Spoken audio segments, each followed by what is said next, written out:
কোনো রকম ভাজা মশলা ছাড়া ঘরে থাকা মাত্র কয়েকটা ইনগ্রিডিয়েন্টস দিয়ে কিন্তু তোমরা এরকম একটা টেস্টি স্ন্যাক্স আইটেম বাড়িতেই তৈরি করতে পারবে। তাহলে চলো ভিডিওটা শুরু করা যাক। আর ভিডিওটা যদি ভালো লাগে তবে অবশ্যই একটা লাইক, কমেন্ট, শেয়ার আর সাবস্ক্রাইব করে দিও। প্রথমে এখানে কিছুটা মোচা আমরা নিয়ে নিচ্ছি, সেটাকে বেশ ভালো করে ছাড়িয়ে পরিষ্কার করে ধুয়ে নিয়ে একটু জলে ভিজিয়ে রেখেছিলাম যাতে মোচার কষগুলো বেরিয়ে যায়। এবারে একটা প্রেসার কুকারের মধ্যে মোচাগুলোকে দিয়ে ওর মধ্যে সামান্য পরিমাণে জল, একটু নুন আর হলুদ দিয়ে বেশ ভালোভাবে সেদ্ধ করে জলটাকে ছেঁকে নিয়ে ঠান্ডা করে নেব। ওদিকে একটা কড়াইয়ের মধ্যে সর্ষের তেল গরম করে ওর মধ্যে দিয়ে দিচ্ছি কিছুটা কুচি করে রাখা নারকেলগুলোকে একটু হালকা করে ভেজে নিয়ে তুলে রাখবো। এবারে ওই তেলের মধ্যেই 1.5 টিস্পুন মতো গ্রেট করে রাখা রসুন আর 1.5 টিস্পুন মতো গ্রেট করে রাখা আদা দিয়ে বেশ ভালো করে নেড়ে চেড়ে ওর মধ্যে দিয়ে দেবো দুটো মিডিয়াম সাইজের পেঁয়াজ কুচি দিয়ে বেশ গোল্ডেন ব্রাউন করে ভেজে নেব। এবারে ওর মধ্যে বেশ কয়েকটা কাঁচা লঙ্কা কুচি দিয়ে নেড়ে চেড়ে ওর মধ্যে দিয়ে দেবো 1 টিস্পুন হলুদ গুঁড়ো আর 1 টিস্পুন লঙ্কা গুঁড়ো দিয়ে বেশ ভালোভাবে মশলাটাকে কষিয়ে নেব।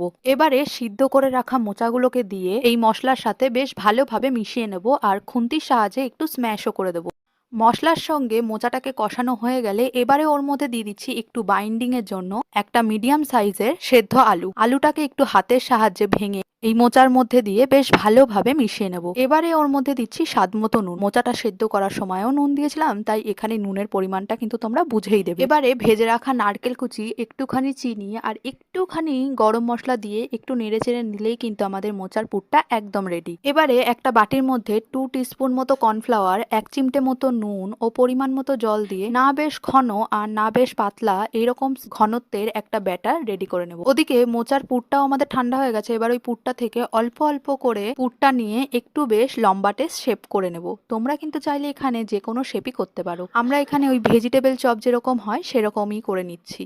এবারে একটা প্লেটের মধ্যে কিছুটা ব্রেড ক্রাম্বস নিয়ে নিয়েছি। এবার তৈরি করে রাখা মোচাগুলোকে কর্নফ্লাওয়ারের মধ্যে বেশ ভালোভাবে ডিপ করে নিয়ে ব্রেড ক্রাম্বস গুলোকে দিয়ে বেশ ভালোভাবে কোট করে নেব। এইভাবেই কিন্তু আমরা সবগুলোকে ডাবল কোট করে নিয়েছি। তোমরা কিন্তু চাইলে সিঙ্গেল কোটও করতে পারো। ওদিকে কড়াইয়ের মধ্যে আমরা সাদা তেল গরম হওয়ার জন্য বসিয়ে দিয়েছি। এবারে তেলটা মিডিয়াম গরম হয়ে গেলে ওর মধ্যে দিয়ে দিচ্ছি করে রাখা মোচার চপগুলোকে দিয়ে বেশ মিডিয়াম ফ্লেমে এপিট ওপিট লাল করে ভেজে নেব। এই মোচার চপটা যদি তোমরা না খেয়ে থাকো একবার বাড়িতে এইভাবে ট্রাই করো, খেতে কিন্তু ভীষণ টেস্টি হয়। ডাবল কোট করার জন্য মোচাগুলো যেরকম ক্রিস্পি হয়েছিল সেরকম কিন্তু নারকেল কুচিগুলো যখন মুখে পড়ছিল আরো খেতে ভাল লাগছিল। আমরা এটাকে একটু টমেটো কেচাপ আর অনিয়ন রিং দিয়ে সার্ভ করছি। তোমাদের ভিডিওটা কেমন লাগলো অবশ্যই জানিও।